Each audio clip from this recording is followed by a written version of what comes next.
We're excited to have you join us for the Come Follow Me 2021 podcast, presented by Gospel Doctrine Answers. This is a special 2-part release for Easter given to the Sisters of Liberty.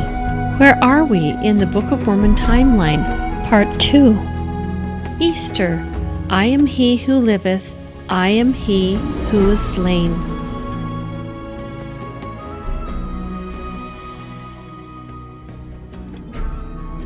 Now we're going to jump into the things that are happening, the signs and so forth. So one of the things that is interesting in the Book of Mormon, right before Christ comes, you have this massive event, right? It has this calamitous event. It basically talks about a terrible tempest and lightnings, and it shook the whole earth, and it sunk into the depths of the sea. Earth was carried up upon a city. The whole face of the land was changed, and highways were broken up. Cities were burned, and cities were covered with earth, and some sank into the earth, and others caused water to come up from the earth. Anyway, it was pretty horrendous, right? And we know, how many of you know about this New Madrid seismic zone? You know about that? Okay, in the heartland of America, underlying the Mississippi River is a massive fault system that basically unleashed in 1811 and 1812. Unleashed with almost, in fact, here's a, let's see, where's my book about that? Right here. Okay, so this is just one, I have about a dozen books about this. This is called The Earthquake America Forgot, 2,000 Timblers in 5 months by Dr. Ray Knox and Dr. Ray Stewart, or David Stewart and Ray Knox. These guys have a combined about 60 years of experience themselves. And basically, they go in, they talk about, in 1811 and 1812 was a series of over 2,000 earthquakes. 3 of those were at 8.0 magnitude or bigger, even though there was no seismometers at the time. Just by the damage reports and so forth, they can actually figure out pretty close to how big it was. It actually rang church bells in South Carolina. It was felt clear up into New York and Pennsylvania. It knocked, even the President of the United States had dishes and so forth that were knocked off the shelves from the biggest of these earthquakes. It was felt clear up into Canada and all the way down to the Gulf of Mexico. This was the epicenter. This is where the shaking was felt, okay? This is a magnitude 6.8. This is from 1895, okay, which is a little bit later. But in 1811 and 1812, this fault let go with the biggest sequence of earthquakes that's ever been experienced that we know of by mankind. It's called New Madrid, was where the epicenters of these earthquakes were stemming from. This is actually the town of New Madrid. It actually had amazing things that happened. For example, it caused the Mississippi River. The ground itself got heaved up and actually stopped the Mississippi River. Mississippi River hit the impediment basically, and then went backwards, and the Mississippi River went upstream. A 30-foot tall wall of water just went flooding upstream and just destroying everything in its path. Eventually, the Mississippi River found a way around it and cut its way through that area again. But basically, this is Reelfoot Lake. This is a lake that was formed in just a few hours by the Mississippi River after it got dammed up. Okay, this is also a picture of that. This is again more pictures of that. So you can see it's a big place. It caused interesting things like sand blows to happen. I actually have a presentation. It's in our DVD set. It's called the Book of Mormon Evidence Number 2. It's called The Destruction at the Time of Christ's Death. It's a 2-hour presentation on just this stuff. There's 28 observations made by the prophet Nephi in the Book of Mormon right before Christ came time frame. Okay? In the Book of Mormon, he gives 28 observations of what they saw and experienced when Christ was crucified, basically in the old world, right? I mean, it had all those things. Well, it turns out that out of those 28 things, if you could have like 20 out of 28 things actually verified, that would be really significant, wouldn't it? But what if I told you that we have actually 28 for 28? Every single thing that the prophet Nephi wrote in the Book of Mormon that they observed happening was in fact observed happening in this sequence of events, right down to the 3 days of darkness. Everything exactly as described by the Book of Mormon. And there's nobody who could have ever predicted that would be the case. Okay, these are sand blows. You notice these are barns, and that's a home right there. There's a little house right there, okay? There's a gigantic sand blows. Literally, the shaking was so violent that the ground settled down on the aquifers. The aquifers basically got super pressurized and caused holes to be shot up, and it blasted sand out. Sometimes it's 100 feet in the air. These are the entire region was actually covered in these sand blows. In fact, you can see it kind of flow down over through this area, and you can see these are farms basically out here, right? There's a whole, this is a whole subdivision. Look at all the sand blows that happened all over this whole area here. And they had to bring in sod basically to have a lawn here. You can see that out in the distance. You can see these massive sand blows. You can see the radial lines here from a huge sand blow that basically just flooded out into this whole region over here. That's by satellite. You see the size of that place? This is, by the way, this is the Hopewell Man site. This is where there's a Hopewell site there, which is the Book of Mormon site, basically here on the Ohio River as it comes up this way. This is Cape Girardeau. This is the Hopewell Man site right here. So it comes the Ohio River down to here. The Mississippi River is coming down to here. This happened basically right in this area around Cape Girardeau. And you can actually see that the color of the land itself is a grayish color because it's so much massive amounts of sand being blown up out of the ground in this whole region. Okay, and just going through that. By the way, that's Reelfoot Lake right there. That's the lake that formed in just a few hours when the Mississippi River got dammed up. It was originally going down through this way. It got dammed up, stopped down here, and then it made its way around over this way. Scripture was fulfilled in 1812? No, basically that there was a similar event that happened in 1811, 1812 that we can use as an analysis point to see if it happened then, could it happen again? And the answer to that is absolutely. I've got, there's a History Channel documentary. It's called Earthquake in the Heartland. I didn't bring any with them. They're hard to get now. They've been out for quite a while. But the bottom line is if you get my DVD, it has all the right video clips from it. I'd love to play you some, but we just don't have time to play those. But basically, it's the largest sequence of earthquakes that ever happened in the lower 48 states that we know of. Even today, massive problems with it. This is the seismic zone. Basically, you can see it underlies the Mississippi River Valley.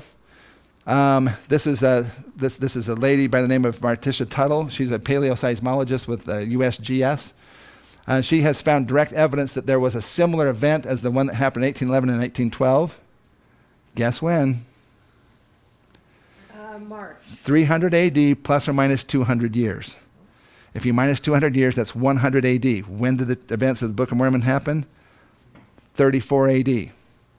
So we're within 60 years. Clearly, that's within the limit of the dating here. Okay, we've actually now we believe we've been able to actually identify the actual event that was being observed by the prophet Nephi as he stood and saw these things happening. Right, and then a year later, they were all gathered at the temple, getting ready to offer sacrifices and so forth, and then they're all talking about all the changes that had happened. Remember all that? Okay. So that was an interesting point. So if you want to learn more about that, the book, many of you already have the green book. It's called Exploring the Book of Mormon, America's Heartland. You know what I'm talking about there? Can you hold that up for me? That one right there. That's in the back of the book talking about this. Thank you. That's in the back of that. This is the page from that about the cause of the destruction, the time of Christ's death, and explaining all that. And basically, the New Matter historical event location, this is what some of that was. Okay. Now let's get into the time frame stuff. So we got blood moons. Everybody knows what a blood moon is, right? When it says the moon's going to turn to blood, it's not going to turn it into hemoglobin. Okay? Not going to happen that way. What it is going to do is going to look bloody because of the redness. Anybody know where the redness comes from? Why does it look red? Is it from the sun? Okay? It's not volcanic. It's actually pretty simple, but it's actually kind of cool. If you were basically, here's the sun, here's the earth, gets in the way and casts a shadow over the moon. From the moon's perspective, if you're standing here on the moon looking back towards the earth, basically the earth has a sunset every night, right? And where's that sunset point? Right where the light and the darkness meet, right? So you're going to have a sunset, and does it just happen just over here on our western horizon? No, what's going on around the entire circumference of the globe simultaneously, right? So if you're on the moon and you're looking at the earth, what you're seeing is a ring of sunset going on all through that. And when everything is sunset, what colors the sunsets? They're red. They're red. So what light color is going to be reflected from the sunsets all around the earth onto the dark moon? It's red. It's simply a factor of our atmosphere being red from the sunset, and it's reflecting onto the moon surface. Okay? All right. So 4 blood moons, blood moon tetrads. How many of you already know about the blood moon stuff? Okay, most of you know about it. Okay, I'm not going to spend any time on it then. You already know that some of this stuff happened in 2014, 2015. Very significant when you have a blood moon in the spring and also again in the fall at the equinox and at the solstice. Okay, when those two things, when those happen, it's kind of rare, but when it happens in succession, 4 times in succession, usually big things happen. Like, for example, let's see if I have it in here. I don't think I have it in here. But basically, like Israel became a state, you had the 6-day war, was preceded by one of these things. So there's interesting things that can happen to Israel after a lunar tetrad, and usually within just a couple of years. 4 blood moons, that's that John Hagee, you mentioned about that, I think, Colette, didn't you? Yeah. There's Glenn talking about that as well. This is one that actually my friend Keith Merrill, who did Legacy in the Testaments, he actually was involved with this one, called just blood moons. And so for this in Revelation, I beheld, we had opened the 6th seal, and lo, there was a great earthquake. Interesting, an earthquake. And the sun became black as sackcloth of hair, and the moon became as blood. An axe. And I will show wonders in the heavens above, and signs in the earth beneath, blood and fire and vapor of smoke. And the sun shall be turned into darkness, and the moon into blood, before the great and notable day of the Lord shall come. These are some of the things that actually happened in 1492, 1948, 1967. Okay? Spanish Inquisition was in 1492. The War of Independence was in 1948, and the 6-Day War was in 1967. So what will occur in the 2013 to 2015 time period? Well, we don't really know. Actually, we kind of do because we've gone past that, right? Mm-hmm. Okay? But it was a sign of something going to happen, right? Something big. So a solar eclipse is the opposite way. Basically, you have the moon now is in between the sun and the earth, and it casts a shadow on the earth. But because the earth is a lot bigger than the moon, basically it doesn't cover the entire earth's surface like the earth does when it gets in front of the moon. Okay, so what happens is basically we have this solar eclipse. This is one I actually took a picture of from Independence, Missouri, actually.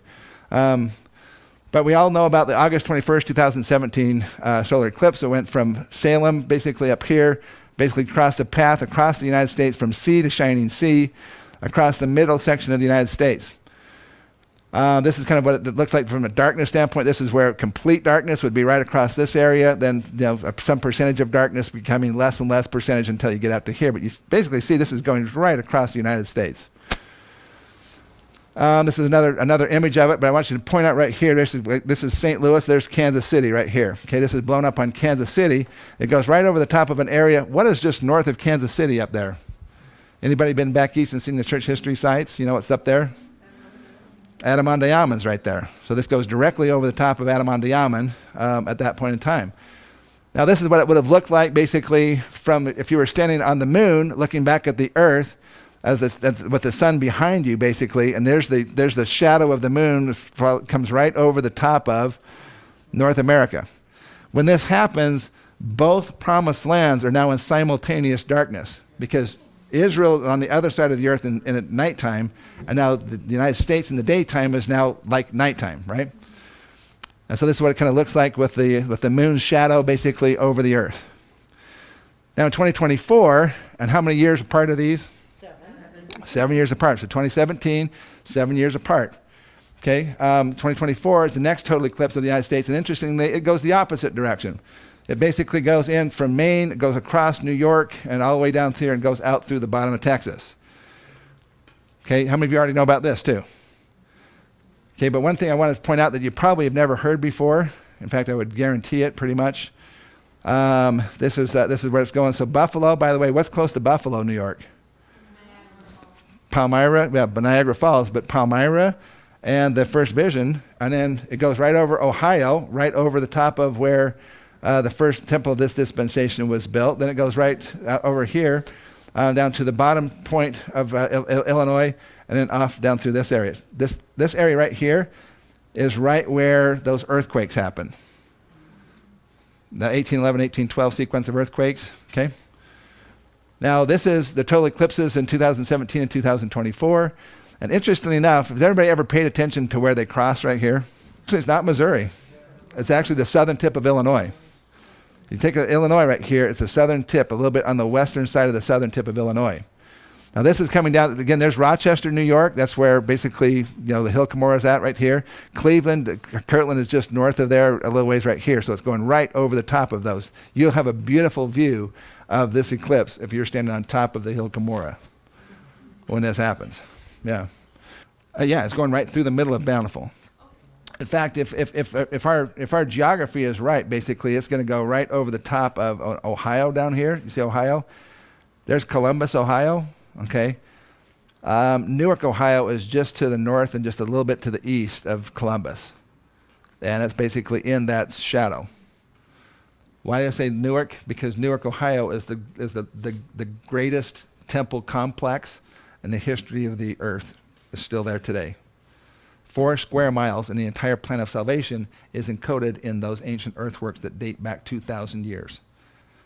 They have the entire plan of salvation. I don't know if we've probably never talked about that. It's just too much to talk about.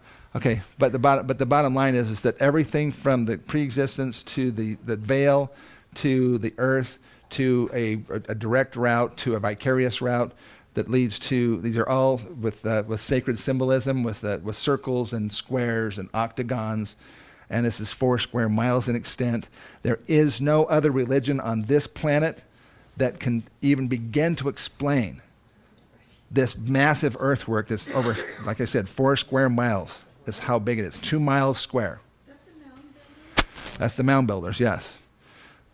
And if we ever had an opportunity, in fact, if you watch some of the podcasts, the podcast, we're going to cover all that stuff. It's just absolutely stunning. Because every single part of the plan of salvation is in there in the right order. I mean, you know what the possibilities of that are, for statistically speaking? I mean, it's like probably 1 in millions that somebody could just happen to do it, and they just happen to do it just right, in the right order, with the celestial, terrestrial, telestial kingdom. I mean, it's amazing. Okay, but that's coming down here, okay? So we think that was probably the temple in Bountiful.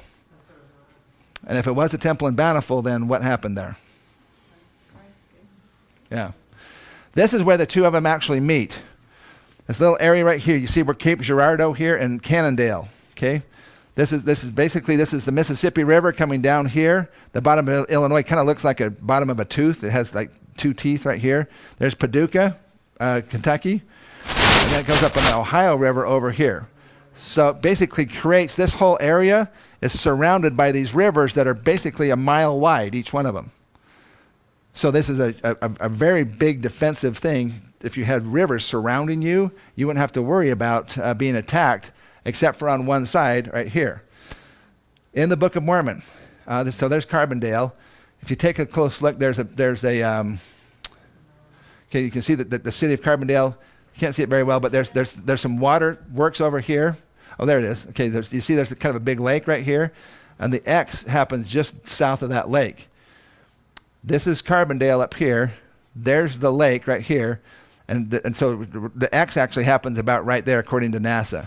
The closest city to that is this one down here. It's called Maconda, Illinois. We actually go to Maconda, Illinois on my tours. Has anybody here been on my tour? I have Okay. Yeah, so we go to Maconda, Illinois. Why do we go there? Because this is the place where Laconius, just before Christ comes, the Gadianton robbers have gotten so bad and they've overrun so many people that they have to move out of their cities. They move out of Zarahemla. They move out of Bountiful. They basically say they join in the center of their lands with what? 7-year supply of food. That's right where I'm at. And then they go south, right? If Zarahemla is in Iowa, and if Ohio is where the land Bountiful is, then they would have been coming from Ohio and from Iowa into the center of their lands, which would have been Illinois. And it says they went south. If they went to southern Illinois, they have an amazing place where they could actually defend themselves better than any other place in the United States of America. They're surrounded on 3 sides by a river. All they have to do is defend one side. Interestingly enough, the ancient Hopewell mound builder culture that lived in this area back in the Book of Mormon time frames, they built 43 ancient fortifications all across the bottom of Illinois. Aren't those the ones that Wayne May shows? Yes. Yep, right here. The Shawnee National Forest. It comes right in here. This literally is right on the border of where those fortifications are located. Okay? In fact, this is in our book, the Annotated Book of Mormon. If you have that, it actually shows you here. These are the fortifications along the bottom of Illinois, right here. Interestingly enough, this is where the X happens. Isn't that fascinating? Now we're going to get into the timing of this whole thing. So this is what it kind of looks like. These are the bluffs. There's a bluff that goes all the way along the whole bottom of that, and that's where they built their fortifications, on the top of these bluffs. So this is Pounds Hollow area here. Isn't that beautiful? I mean, that's pretty awesome stuff. These are some of the rock walls that still exist there, that still are there. Okay. Now, interestingly enough, before I jump out of this, though, real quick, this is the place then, if our geography is correct in the Book of Mormon, this is the place where Laconius gathers all of the righteous Nephites out of their lands to bring them all together, because the Gadianton robbers have so thoroughly overrun their lands that they can no longer live in their cities. They have to get out, and they have to have 7-year supply of food. Why? Because they have to basically outlive the Gadianton robbers.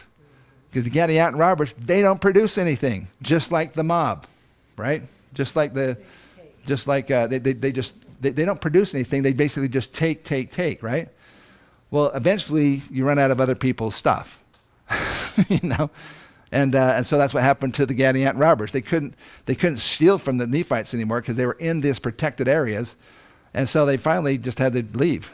They were starving to death because they'd eaten all the game around there. Isn't it interesting that the place where the second crossing solar eclipse happens actually pinpoints the place on the map where the Nephites gathered their people for their final stand? For 7 years of plenty they had had, and now they were about to plunge into the 7 years of famine.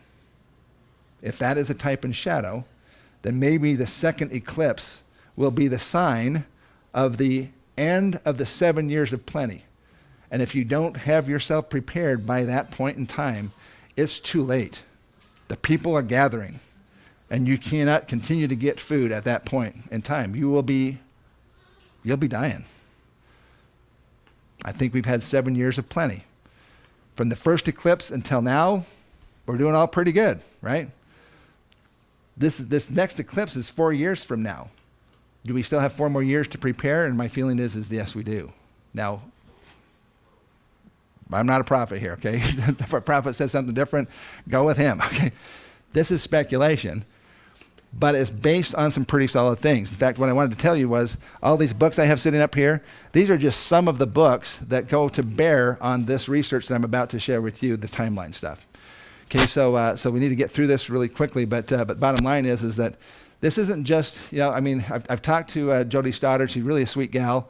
I think that there's a couple things that are missing in her timelines. I think it's a little too close, but that's my opinion versus her opinion, and so forth. I think she does a big service, though, for people to kind of at least look into this stuff, right? Because we're told a lot of times to say, well, you shouldn't really look for the mysteries and so forth. Well, that's baloney. We're actually commanded to study the mysteries. And you are the Sisters of Liberty. You know that probably better than most people do, for sure. Is that 2024? What's that? Yeah, it's back to, well, I'd say, so now interestingly enough, this right here, this is that New Madrid area, but these are just the earthquakes that have happened in the past 6 months. Wow. This area is still very active. They say on average, the New Madrid has a tendency to have a big one about every 200 years. And they can actually show that in the archaeological record, in the geological record. They can actually see, because when this happens, they have these huge sand blows. It really jumbles things up really bad. About every 200 years, there's another one of these big ones that come out on an average. The last one was in 1811 and 1812. So let's see. Been 200 years. Oh, yeah. And not only that, but brothers and sisters, get this though for a second. The New Madrid seismic zone seems to have a weird tendency to be a precursor to Christ coming to our country. It went off big time right before Christ came to the Nephites. It went off big time right before Christ came to a young prophet by the name of Joseph Smith in a sacred grove in 1820. Could it be that it may also be a precursor to Christ's return again to America? And if it did, I can guarantee you that it will bring America to its knees in a millisecond. Because all of the major arteries that go up from gas lines and natural gas and so forth, all of those run right up through this area. A major earthquake would cause massive destruction. Most of the bridges crossing the Mississippi and Ohio rivers are not hardened to more than about a 4 or 5 earthquake. These had magnitude 7s and 8s. There's only about 3 bridges, and they've actually been desperately trying to rebuild many of the bridges that could actually take a 7 to 8 magnitude earthquake, because they know it's going to happen. It's just a matter of when. And if that does happen, it's going to be pretty devastating. This is the Palestine Post. The state of Israel is born. This is, by the way, Jerusalem. This is on May of 1948, when Jerusalem became a state. U.S. opens the embassy in Jerusalem, recognizing the city as the true capital of Israel. And when did that happen? May 2018. How many years is that apart? 70 years. 70 years, almost to the day of when that happened, right? A true capital. President Trump announces U.S. will recognize Israel as the capital. Why is that significant? Because where is the temple going to be built? Jerusalem. Yeah. Well, the temple in Jerusalem. So this is actually the coin here. So you can take a look at it. But this is the temple coin. When you buy this temple coin, the money goes to basically help to prepare the Jews to build their temple. So if you want to, I'll kind of pass that around, but it's pretty cool. But it has Trump on it. And Cyrus. And Cyrus on the coin. Yeah. Now these are some of the resources that I have personally used in my studies, and this has been many years ago. Anybody ever heard of Manuel Velikovsky? Okay, awesome guy. He wrote a couple of books. One's called Earth in Upheaval. Another one's called Worlds in Collision.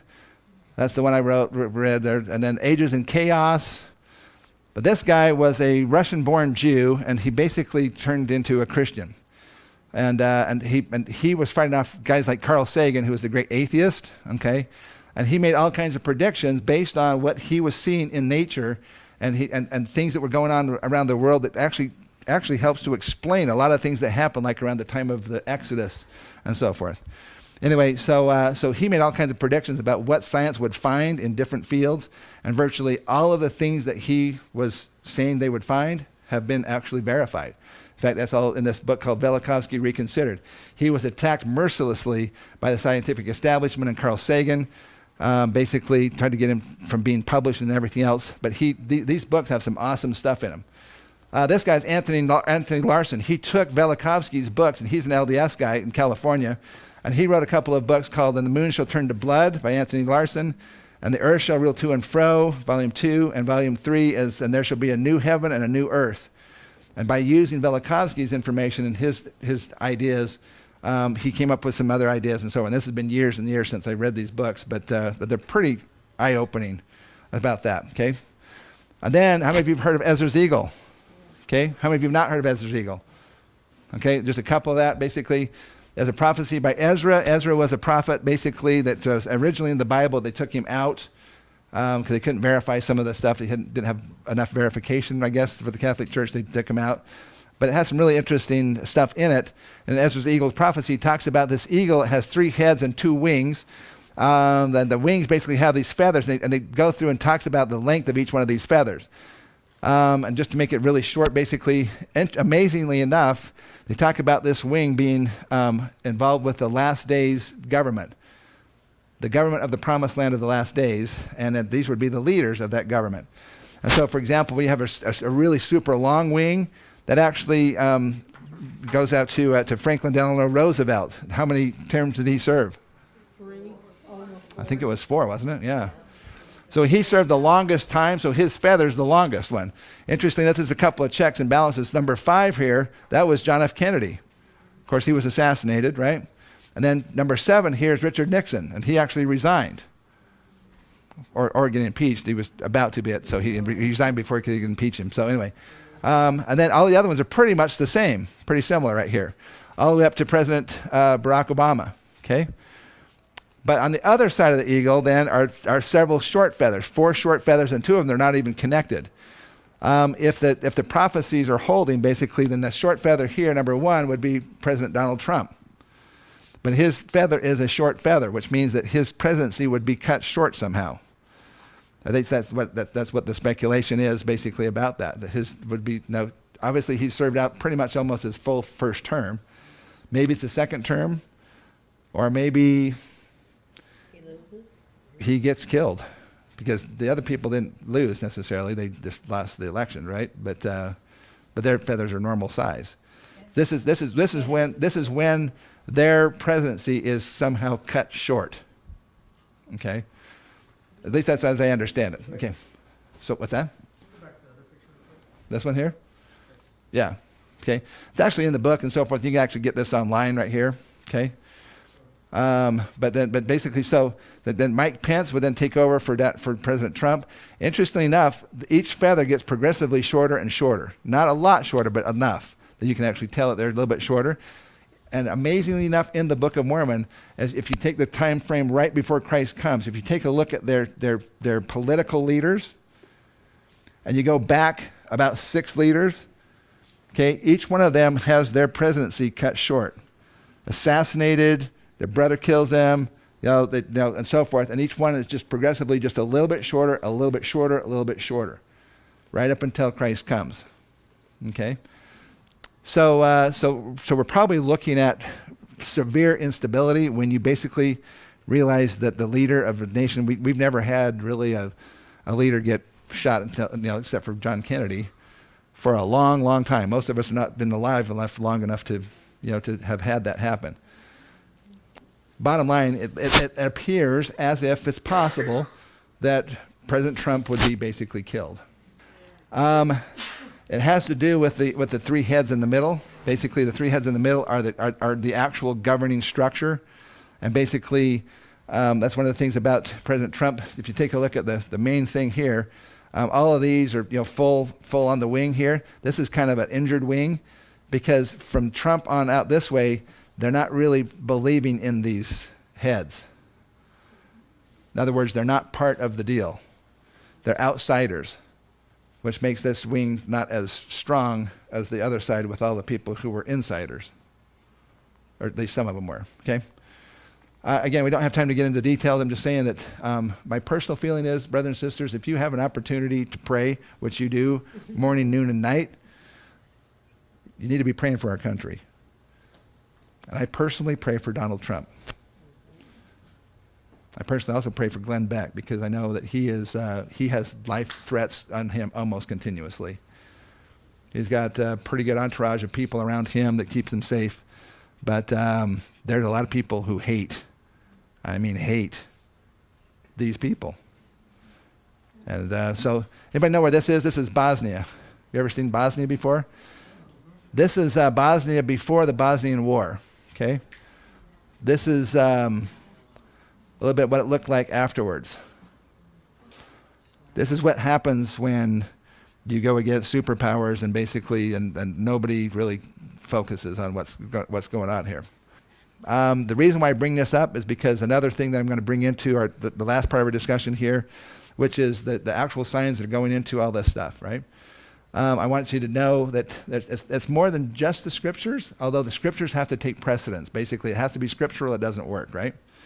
Okay, but there's a lot of other things that play into this whole thing. So things like, for example, there's a guy who lived through this Kosovo experience, and he wrote all about it in French, actually. But he has some amazing insights into the things that we can do to prepare our families for the things that are coming. One of the things that I feel so strongly that we need to prepare for is to be able to handle what's coming up emotionally. Because we are a nation who, most of our kids have never even seen a chicken killed. Death is not something that we're used to seeing. And destruction is not something that we're used to either. And when death and destruction comes to your backyard, some people, they just can't deal with it. They just lock up and they're going to die. So my hope is to not to scare the bejeebers out of you, but to help you mentally kind of start to begin to prepare for being able to deal with the things that may be coming down the pike. Because the things that have been told are not very pleasant, as you know. Okay. But we don't have to fear if we're prepared. So how do you prepare for everything? I mean, what are the things we need to prepare for? A nuclear attack, a biological attack, an invasion, an EMP, And I finally realized there's no way. There's no way you can prepare for every possible scenario. And besides that, I kind of have to say, why would you want to? I mean, death is not the worst thing. Okay? Okay? In fact, if you want to get an idea of maybe almost worse than death, but basically, look at this. This are some of the people from Bosnia when they finally liberated the city. Maybe that's for And there's a whole bunch of pictures on the internet that shows these townspeople when they finally were able to come out of their homes after about 4 years of being under siege. If the Book of Mormon is correct, then there's going to be a siege against the good people, right? The Nephites had to go in the center of their lands with 7-year supply of food because who was going to siege upon them? The Gadianton robbers. If the Gadianton robbers have taken over our government, if they've taken over our country, and we're having to basically band together to survive, then how many years of food do you think you ought to have? A 48-hour kit? Scripturally speaking, there's only been one time frame of food to have, and that's 7 years. It was 7 years for the Israelites in Egypt, basically when Pharaoh and all that stuff. And there was 7 years for the Nephites. That's the only 2 times when food storage has actually saved the overall population. It wasn't a 2-year supply, folks. Sorry, but it wasn't. Okay? Not saying that everybody has to go run out and get a 7-year supply, but it might not be a bad idea. It is scriptural. Okay, so, all right, so you don't want to look like this guy. He apparently didn't have a full 7-year supply of food. This one is one that I also gained a lot of insights from that we're going to talk about here in just another second here. It's called After Armageddon. Anybody seen this or heard of it? No. Okay, a couple of you have heard of it. I got to tell you, I hesitate to tell people about this because it's depressing. Okay, let's just say it how it is. It's just dang depressing. Basically, it's a family. It's a story of a family living in L.A. And at the beginning of the show, it's a documentary, kind of a docudrama. It's got some documentary aspects, and then it kind of goes to some experts, and they talk about stuff, and then it shows them kind of playing it out. But basically, it has this Chinese guy. He's getting on a plane. He's coughing his brains out. He gets on this plane, and he lands in L.A. And all of a sudden, L.A. is in the middle of a pandemic that's killing people. I mean, way worse than this COVID stuff is. COVID is not even as bad as the flu, really. In fact, did you see the CDC numbers a couple of days ago? Was it 94% of everybody who has died had pre-existing conditions? Yeah. Only 6% of the people who have died as a direct result of the COVID-19. But yet we're all going to be muzzled and masked and shut down our businesses and shut down our entire economy and destroy everything that many people have spent their entire lifetimes doing over something that's not even half as bad as the cold. And yet we have even knuckleheads in our state here, shutting things down and so forth. At least we have some, a governor saying, well, I'll let the lower people decide. But the lower people are basically deciding against what a lot of, I don't know, it's crazy. It's because of the false information coming from our news. But bottom line, this is an awesome show to help you mentally engage with the things that they've had to deal with. It's called After Armageddon. So so this family, he basically, just in a nutshell, he's a nurse. This is his son and his wife. Basically, they live in the suburb of L.A. And then, and because of the pandemic happening, he's called by some of his colleagues and says, "Don't come into the hospital, dude. If you do, it's a death sentence. Do not come into the hospital." and people start dying all over, and they can't keep up to it and so forth. Then pretty soon most of his neighbors are heading out of town to go to Idaho and Utah and other places, and so they're kind of stuck there as well. I might have to still go back into work. He's thinking that he's going to have to go into work, right? And then it doesn't get too far along before basically the highways are shut down because the gas stations and so forth are being shut down.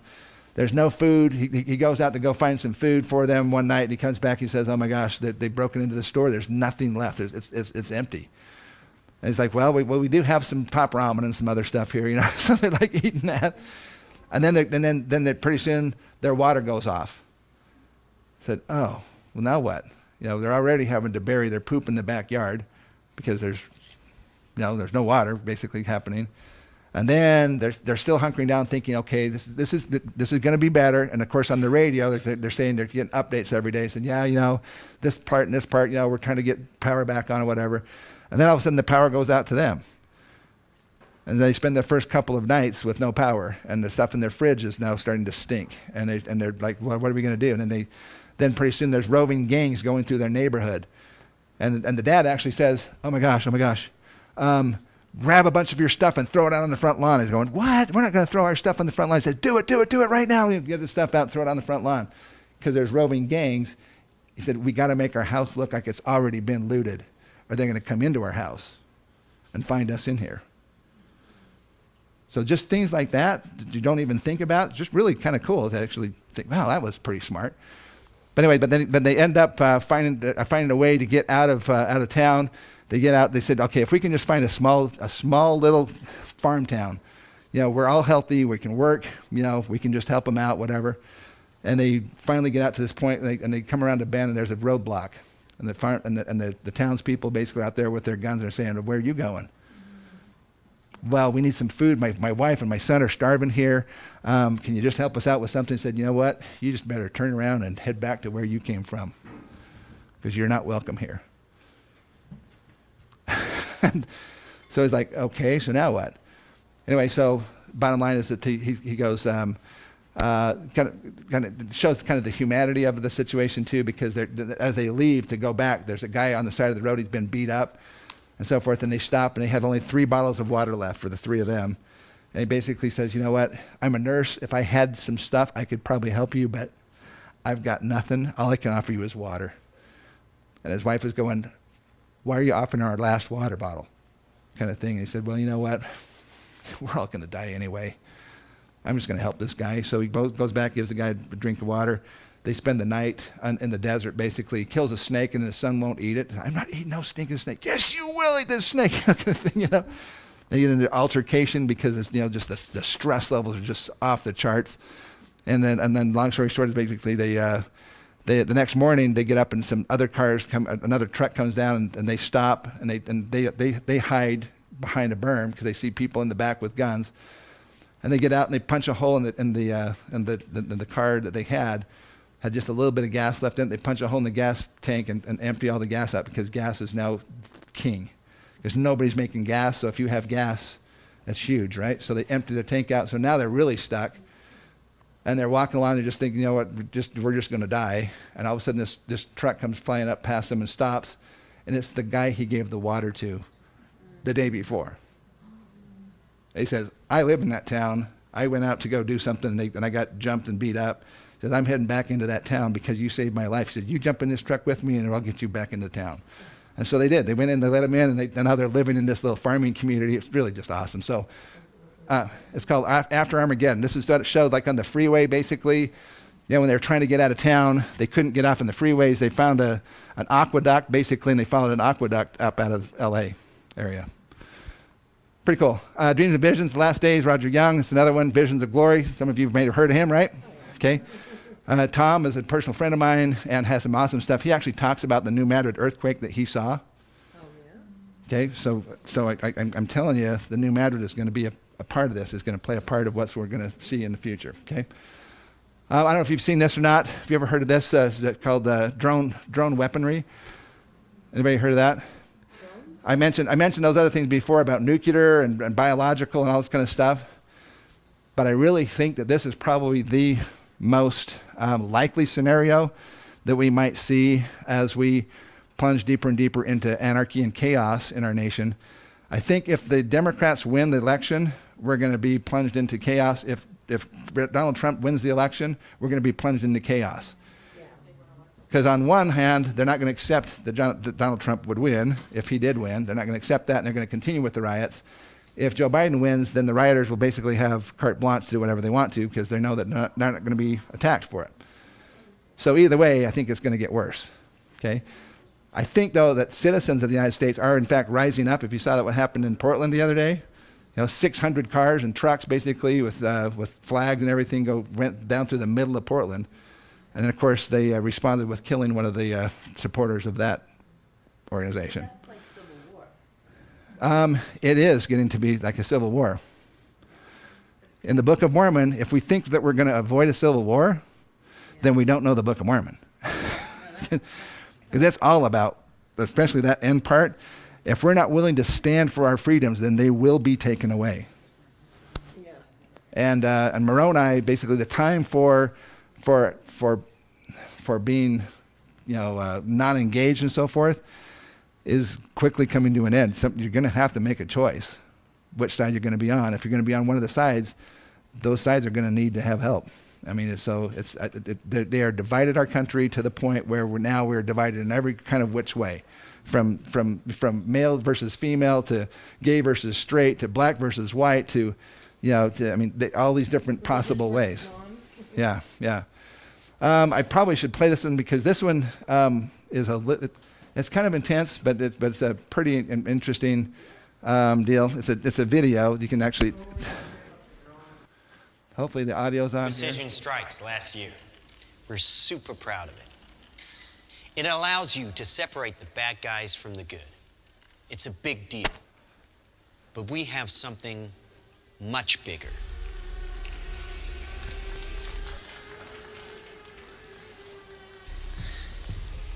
Your kids probably have one of these, right? Not quite. Hell of a pilot? No. That skill is all AI. It's flying itself. Its processor can react 100 times faster than a human. The stochastic motion is an anti-sniper feature.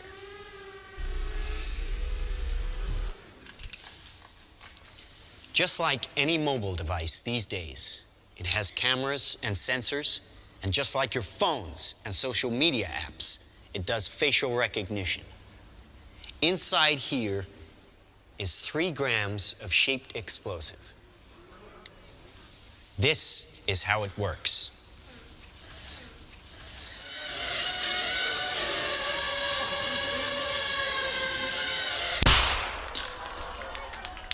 Did you see that? That little bang is enough to penetrate the skull and destroy the contents. They used to say guns don't kill people. People do. Well, people don't. They get emotional, disobey orders, aim high. Let's watch the weapons make the decisions. Now, trust me, these were all bad guys. Now that is an airstrike of surgical precision. It's one of a range of products. Trained as a team, they can penetrate buildings, cars, trains, evade people, bullets, pretty much any countermeasure. They cannot be stopped. Now, I said this was big. Why? Because we are thinking big. Watch. A $25 million order now buys this. Enough to kill half a city. The bad half. Nuclear is obsolete. Take out your entire enemy, virtually risk-free. Just characterize him, release the swarm, and rest easy. These are available today. We have a distribution network taking orders from military, law enforcement, and specialist clients. The nation is still recovering from yesterday's incident, which officials are describing as some kind of automated attack, which killed 11 U.S. senators at the Capitol building. They flew in from everywhere but attacked just one side of the aisle. It was chaos. People were screaming. You can see high windows, very small, precisely punctured to gain entry to the building. What did you do for the victim? I just did what I could for him. Things weren't even interested in me. They're just buzzing. Government sources admit the intelligence community has no idea who perpetrated the attack, nor whether it was a state, group, or even a single individual. So if we can't defend ourselves, then we strike back. We are investing very heavily in classified defense projects. We make it our deterrent like our nuclear deterrent. We stockpile in the millions, the billions. At key facilities, the White House, the New York Stock Exchange, Wall Street. Safe in their homes. Well, we wish we had boots on the ground in every community in this country, but we don't.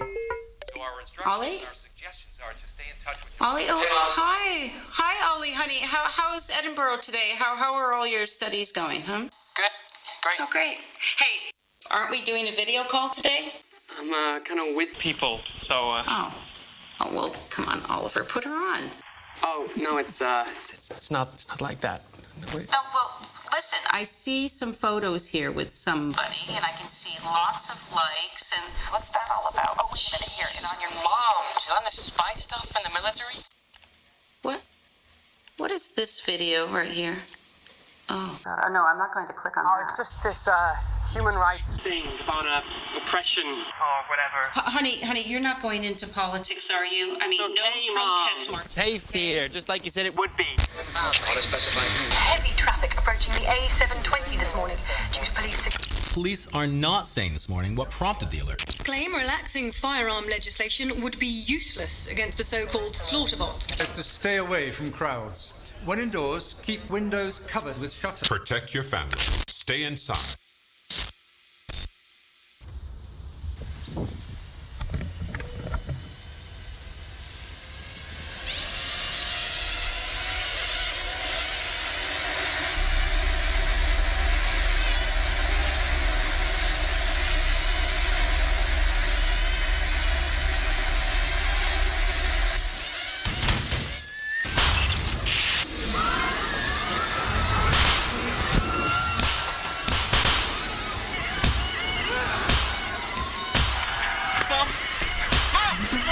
Can you hear me?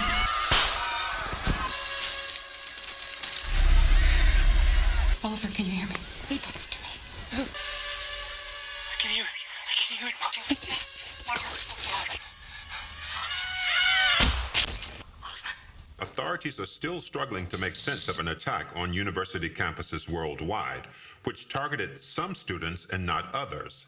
The search for a motive is apparently turning to social media, and a video shared by the victims exposing corruption at the height.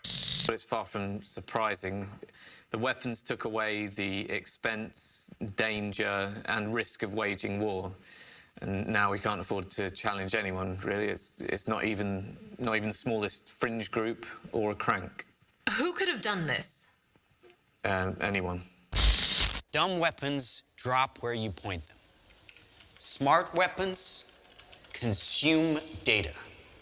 When you can find your enemy using data, even by a hashtag, you can target an evil ideology right where it starts.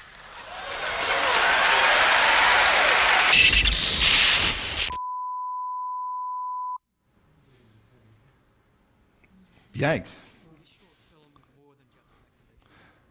It was the results of integrating and miniaturizing technologies that we already have. I'm Stuart Russell, a professor of computer science at Berkeley. I've worked in AI for more than 35 years. Its potential to benefit humanity is enormous, even in defense. But allowing machines to choose to kill humans will be devastating to our security and freedom.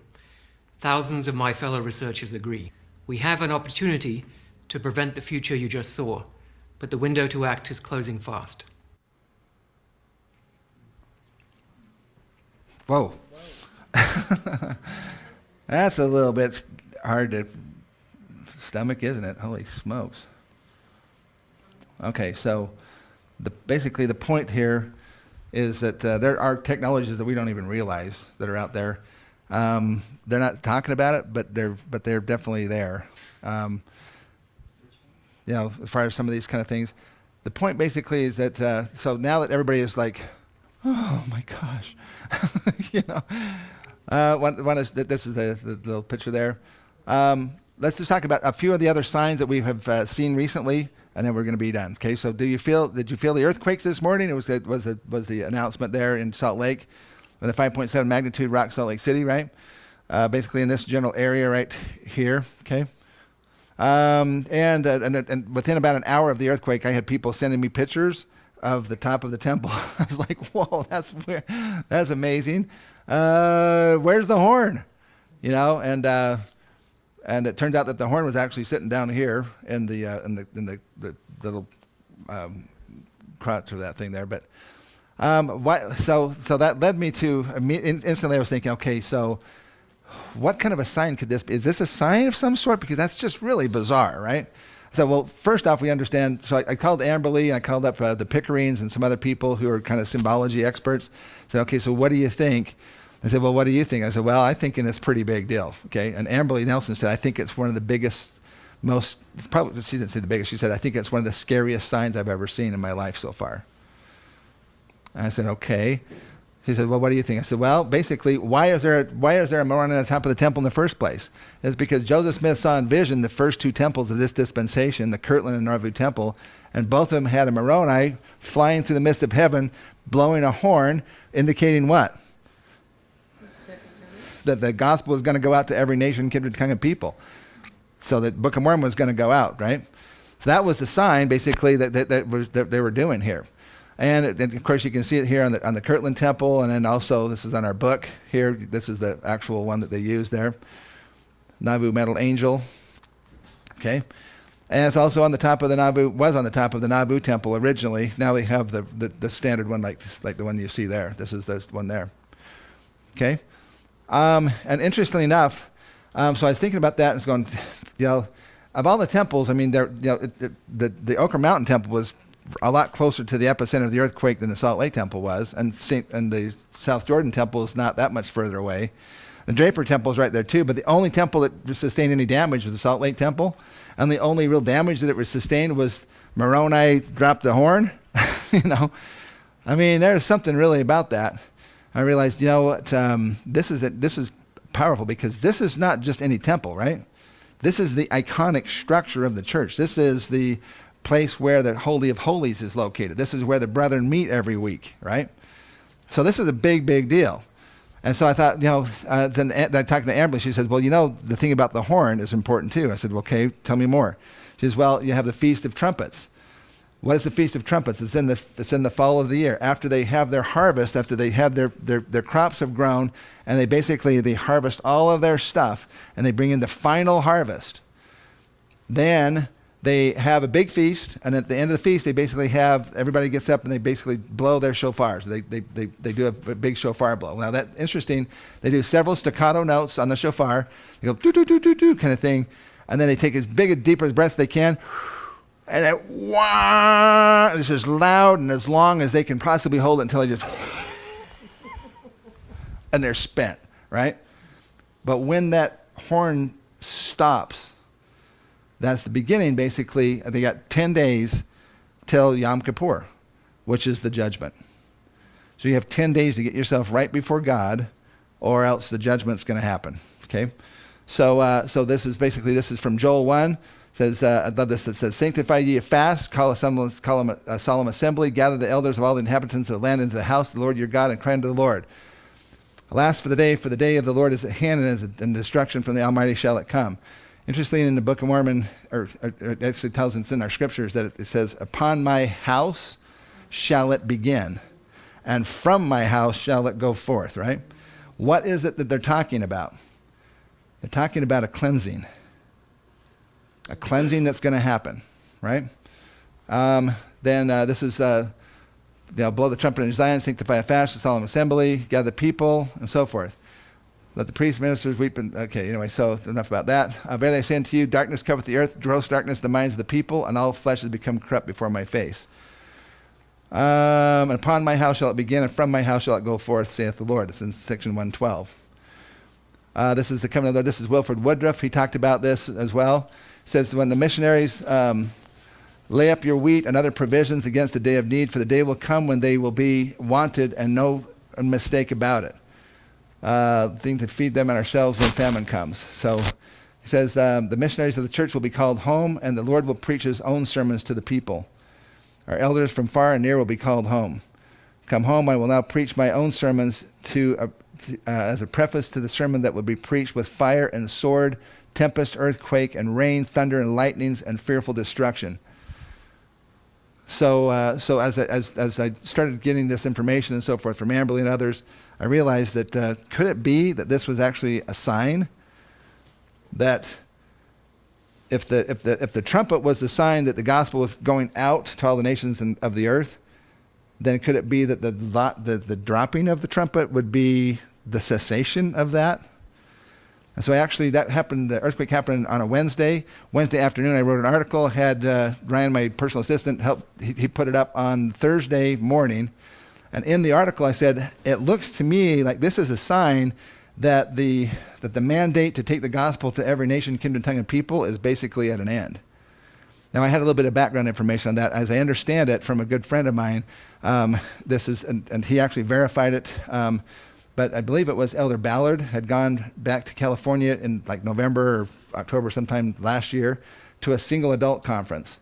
And as he spoke, he basically said that the church has fulfilled its mandate to take the gospel to every nation, kindred, tongue, and people.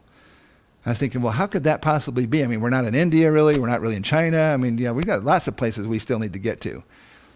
And so I said, well, you got to ask him. So he actually went. He has a monthly meeting with them, and so he basically came back the next time he had a meeting. He said, I did verify it. Yes, he did say that, and yes, that's what he meant. The church has fulfilled its mandate. And basically, I guess when he questioned him, he kind of the indication was that he said whose church is it anyway? If the Lord says that you've accomplished it, then you've accomplished it. Now, I don't know what all that means from that, but I know that, and we're going to get into this a little bit more here too. Because there's a lot. What time is it anyway? About 1? 10 to 1. Okay, sheesh, this is going long. Okay, but basically, so we're going to be, there's going to be a time when we're going to have a big infusion of other missionaries. And that comes into this timeline in just a second here. So who's going to be this other infusion? We're going to have 144,000 missionaries, right? We're going to get into that in just 1 second. But bottom line is I've often thought, is the church failing in its responsibility to take the gospel to the world? Because, I mean, the numbers are going down and so forth. Our growth is slowing and slowing and slowing. And I finally came to the conclusion that actually that's not the case. The world is rejecting God. Mm-hmm. It's not the church's problem, it's the world's problem. Mm-hmm. And if that's the case, then basically God's going to call his missionaries home, and when he does, then he said basically that's what these are talking about here, missionaries called home. When the missionaries are called home, then he says, I will preach my sermons to the world through all kinds of problems, right? And let's see. This is Journal of Discourses. Don't have time to go into that. Basically trying to make this faster. I will give you a new commission. You should go to the scattered remnants of the house of Israel, gather them from the 4 quarters of the earth and bring them again into their own lands. The 4 quarters of the earth is interesting. Sometimes it talks about the 4 corners of the earth, which is symbolically talking about the earth. It's represented by a square or a rectangle. But when it talks about the 4 quarters of the earth, what is that talking about? Oh, this is okay. So those of you who are at the last one with the universal model stuff, the universal model is really the only way that you can explain some of this 4 quarters of the earth thing. But we'll just get there in just 1 second. Okay, so now we've had 728 earthquakes along the Wasatch Front in the 2 weeks since the Magna earthquake. This is COVID-19, Australian wildfires, locusts, pandemic, all this kind of stuff. I don't know that these are the actual ones that are being talked about, but they're certainly happening, right? In 3 short months, just like he did with the plagues of Egypt, God has taken everything we worship. God said, you want to worship athletes? I'll shut down the stadiums. You want to worship musicians? Shut down the civic centers. You want to worship actors? I'll shut down the theaters. You want to worship money? Shut down the economy and collapse the stock market. My people who are called by my name will humble themselves and pray and seek my face. And of course, you know where that comes from. Maybe we don't need a vaccine. Maybe we need to take this time of isolation from the distraction of the world and have a personal revival where we focus on the only thing in the world that really matters. And that's Christ. Pretty awesome. My daughter Shauna, when we had the morning session, will include Worldwide Solemn Assembly with the Hosanna Shout. How many of you participated in that? Isn't it interesting? Have any of you ever been involved with the Hosanna Shout that wasn't part of a temple dedication? Where did the original Hosanna Shout come from? From Palm Sunday, right? They get a Hosanna Shout because they were welcoming Christ into Jerusalem, right? When we do the Hosanna Shout, we're welcoming Christ into our temples that just was recently, had just been built. Did you ever think about the fact, where were you when we did the Hosanna Shout this time? Were you at a stake center? At a church building? At a conference center? We were in our homes. And what are we doing when we're doing the Hosanna Shout? We're welcoming in the Savior. We're welcoming Christ into our temples, into our homes, and into our hearts and into our lives. That wouldn't have happened if we wouldn't have been on a COVID lockdown, right? We'd have been all at our churches and all over the conference building, and so forth. But instead, we were all in our homes. I don't think that's a mistake. I think that's exactly how it's supposed to happen. My daughter Shauna shared this good insight. She said, I felt strongly that the Hosanna Shout at the end of this conference is as important and symbolic as it was as we do for a temple dedication. Only this time, instead of a physical building, we are dedicating ourselves, our physical tabernacles, as temples, as the pioneers. 2 weeks ago, Moroni's trumpet fell. Last week was our worldwide fast, and tomorrow is our solemn assembly. That was one of the tweets I got. And now we're finally into the final day time frame here. Okay. This, by the way, is from the Pickerings, Rhonda and Farrell Pickering. If you already know about some of their stuff, I just want to share with you the reason why I picked their stuff is because with all of my research, this actually kind of matches the closest to what I feel like may be a possible scenario. We're not trying to say that this is the scenario, but there's scripturally some pretty good backing for this, and I think you'll see also some pretty good logic too. But there's also going to be signs along the way that are going to be like sign markers, and you'll be able to know if this is actually accurate or not. So you don't have to really just take it all in one lump right now. So you probably can't see a lot of that, so I made it a little bit bigger so you can see this left-hand side of it. You have the blood moons going on over here. We specifically did not put any dates on this because we're not trying to identify a date. We're actually just trying to identify how these different time periods relate with one another in the whole sequence.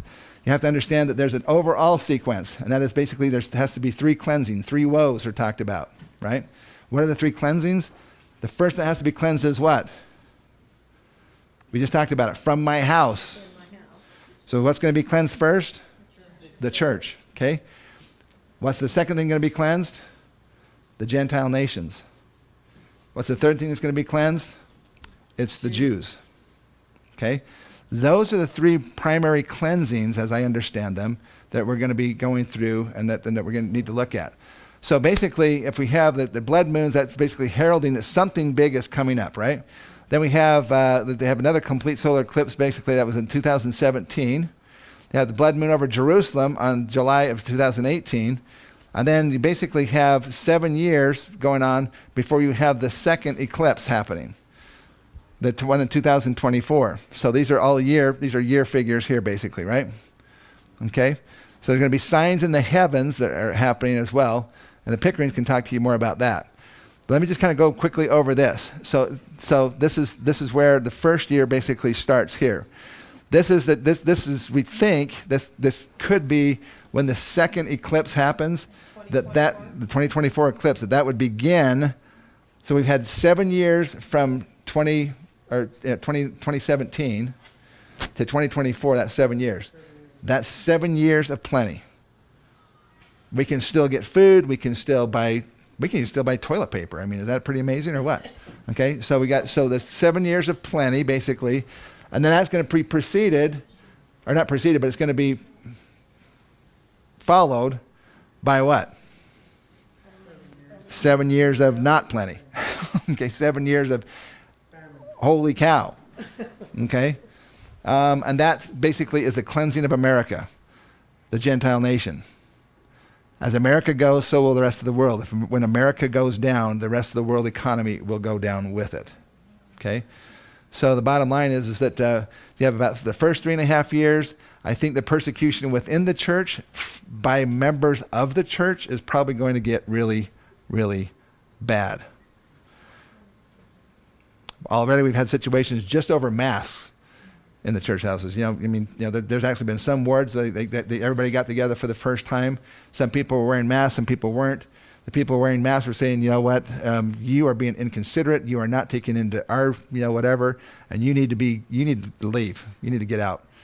And it got so bad actually that I've heard of bishops had to basically just shut down the whole thing and say, okay, everybody go home. We're gonna have 1 week we'll have masks and 1 week we'll have no masks.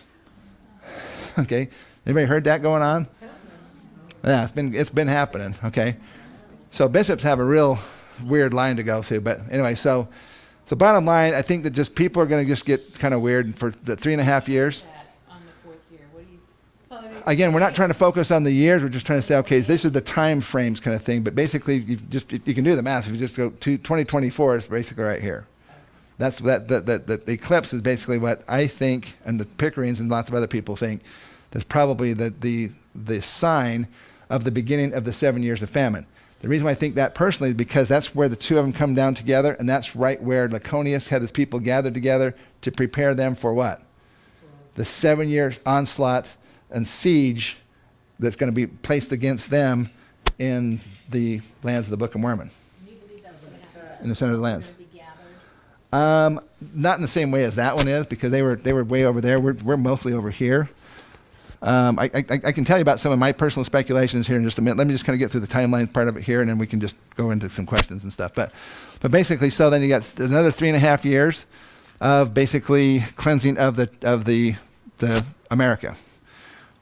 Okay. Now, what do I think is going to happen in this time frame? Basically, I think we're going to see probably a New Madrid earthquake event as a probability. I don't know if that would be at the beginning or towards the end of it. Might be at the end of it. Personally, because of the dreams and visions stuff that I've read, and all these books up here have played into all of this. So I've actually got about 15 different areas of research that I do that play into this whole thing. I'm kind of trying to bounce around in my brain, try to see how this all works together. Basically, what I kind of foresee is that the rioting will continue. I think there will be an effort to try to shut it down by more and more of the patriots of our nation. I think it's going to get more and more polarized to where you have basically, certain cities will be more, pretty much taken over by more conservatives, and some others will be more progressive, basically. I don't know exactly how that works, but the bottom line is I think that eventually things get bad enough that the government can't any longer really effectively shut it down. And so they're going to basically go to the United Nations and ask for help. The United Nations said, yeah, we'll help you out. Russia, we need you to come in and shut down the insurrections going on in the eastern part of the United States. China, we need to come in on the western side and put the insurrections down there. It's only just going to be for a short period of time, just enough to get these cities back under control, and then we're out of here. But when the cities get back under their control, they're going to say, why would we leave? We have bases here now. And that's when basically America is going to go, we've let not only the camel in the tent, but I mean the whole herd is in the tent. Okay? And I think that then we're going to have some serious warfare going on in the United States.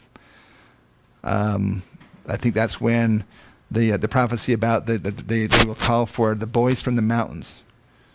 I said, bring us men who can talk with God, because we're not going to make it as a nation unless we have some superior intel, which basically is going to come from God. But I think eventually we end up driving them back out of our lands. It may not be the same. We may have different borders than we have now, but basically we do end up driving them out of our lands. I think that's basically going on right about this point in time. Because over in Israel, about the same time as America is being cleansed right here, Israel is beginning its 7 year of cleansing.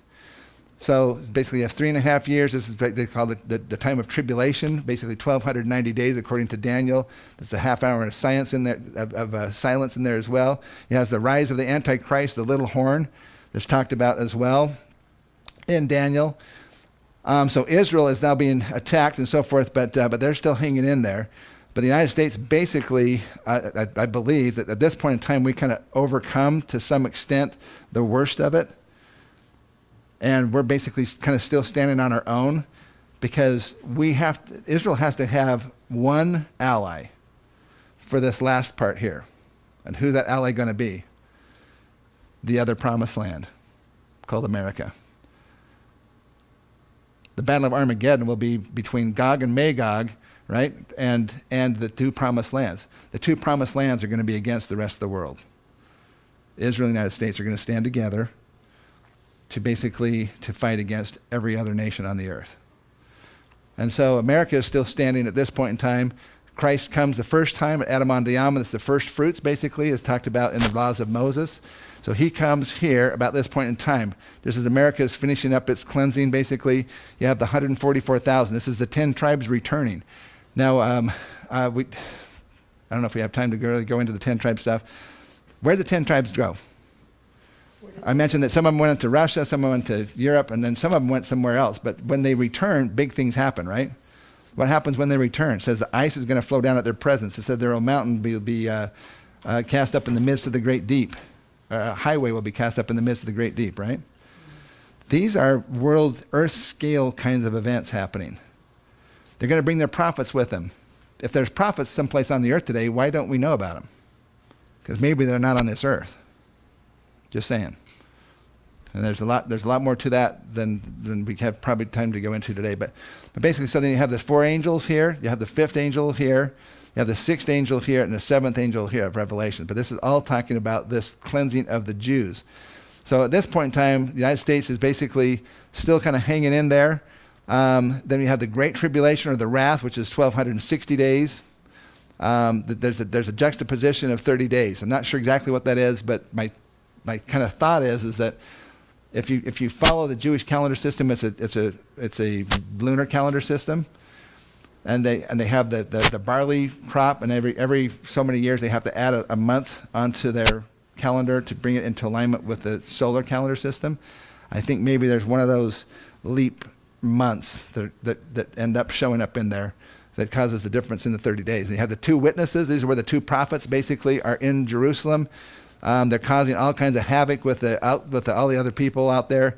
They're causing famines and earthquakes and all kinds of stuff. These prophets are really giving them the what for.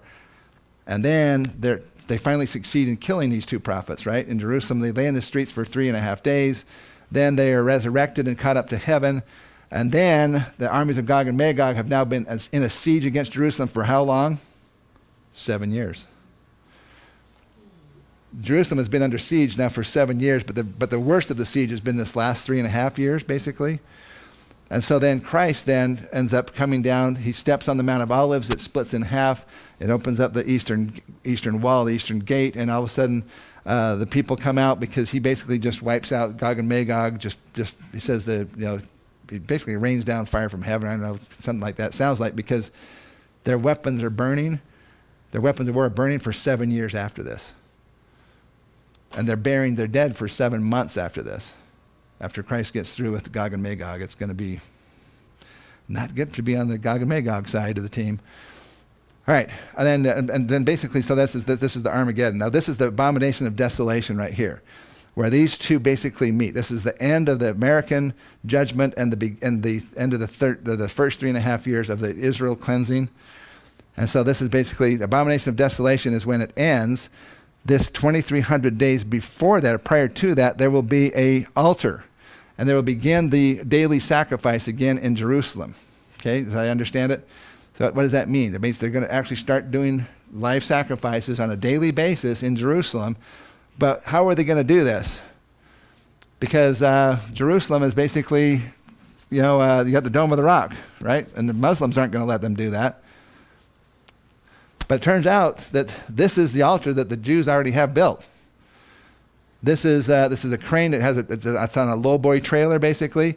They can pull it off of there with the crane, set it down, and offer sacrifices in about 20 or 30 minutes. So it's all ready to go. They just have to have the okay to do it. This is the Dome of the Rock, and they're not doing it at the Dome of the Rock. Why are they not doing it at the Dome of the Rock here? Whoop, there we go. There's that one. And there's the Dome of the Rock here. They're doing that because that's not where the original things were done. It was done in the city of David. Where's the city of David? This is a sign I took there when I was there a couple of years ago. This is the City of David National Park. This is an archaeological dig that they're doing on the City of David right now. Well, a couple of years ago, they may be wrapping it up by now, but anyway, this is some of the walls of this ancient City of David area right here. And how do we know that this is maybe the right place and that the Dome of the Rock, maybe the Muslims got it wrong? Because of Hezekiah's tunnel. Hezekiah's tunnel was what brought the water to the temple, and the water doesn't go underneath the Dome of the Rock. It does go under the City of David. And so they built their stuff, they built their mausoleum in the wrong place. And now all I got to do is just have the place where they can pull that truck up, boom, take the big crane, set down the thing, and they can start the daily sacrifice. But they still have to get the permission from the Israeli government. They already applied twice in the last 2 years. Usually they just are dismissed out of hand. Last year, they actually were seriously considered, apparently. That's what I understand. Okay? All right. And to finish this up, it came to pass that he rent his coat, he took a piece thereon, and he wrote upon it in memory of our God, our religion, and our freedom, and our peace, our wives and our children, he fastened upon the end of a pole. And you can actually read that right there on that thing. Okay? It came to pass that when he had poured out his soul to God, he named all the land which was south, the land of desolation, yea, and find all the land both on the north and the south, a land of liberty and a chosen land. Moroni said unto them, behold, we are a remnant of the seed of Jacob. We are a remnant of the seed of Joseph, whose coat was rent by his brethren into many pieces. Yea, now behold, let us remember to keep the commandments of God. See, even Catherine Moroni realizes what we got to do to remain free people on this land.